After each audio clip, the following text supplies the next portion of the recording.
Thank you. Stop clapping so we can go home.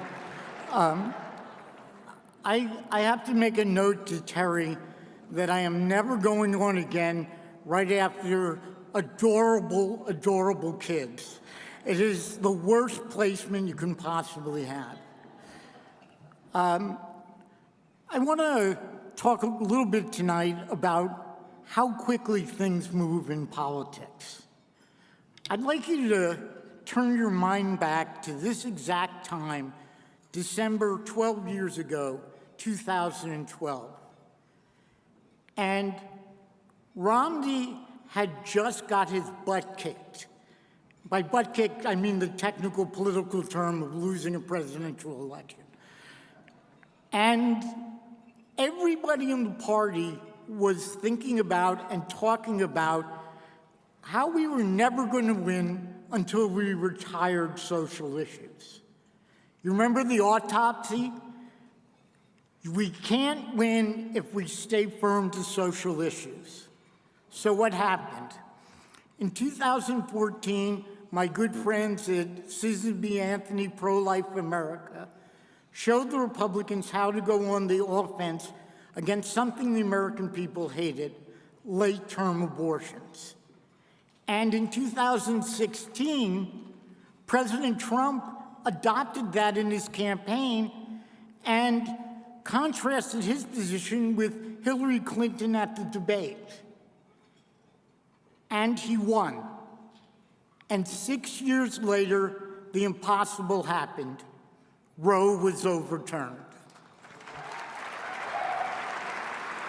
Now, in 2016, there was a governor running in North Carolina who had endorsed what the other side mockingly called a bathroom bill to have people of their same gender actually go to laboratories together. And the Republican establishment in the state, particularly the financial interests, attacked him savagely. They said that this was why he lost, and they abandoned paying for him or helping him in his campaign. And what happened after that? Terry and John Schweppe and Paul DuPont and the APP team fought in 3 successive elections to show that this radical ideology was not popular with the American people.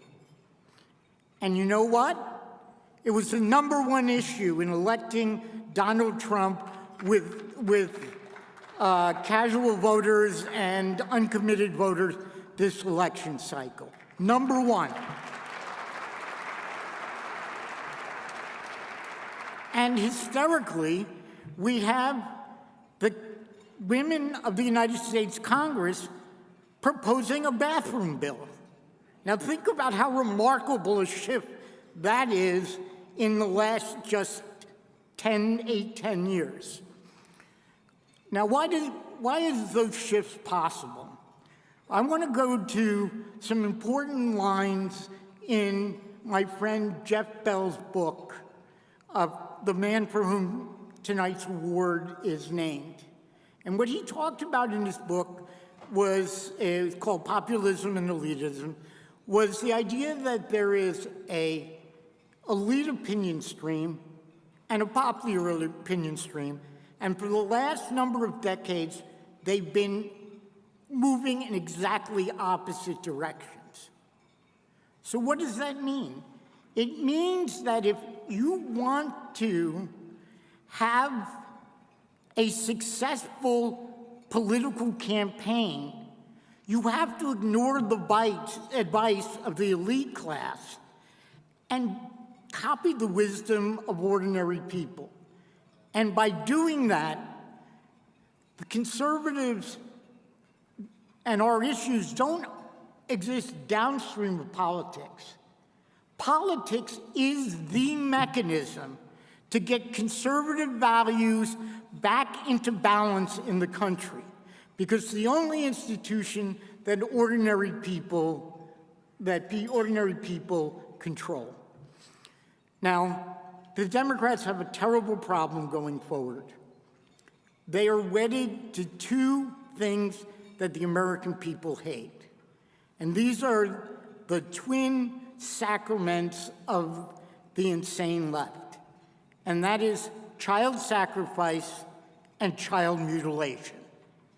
And the American people completely reject that. And as long as we continue to weigh in and push back on these issues, we're going to continue to win elections.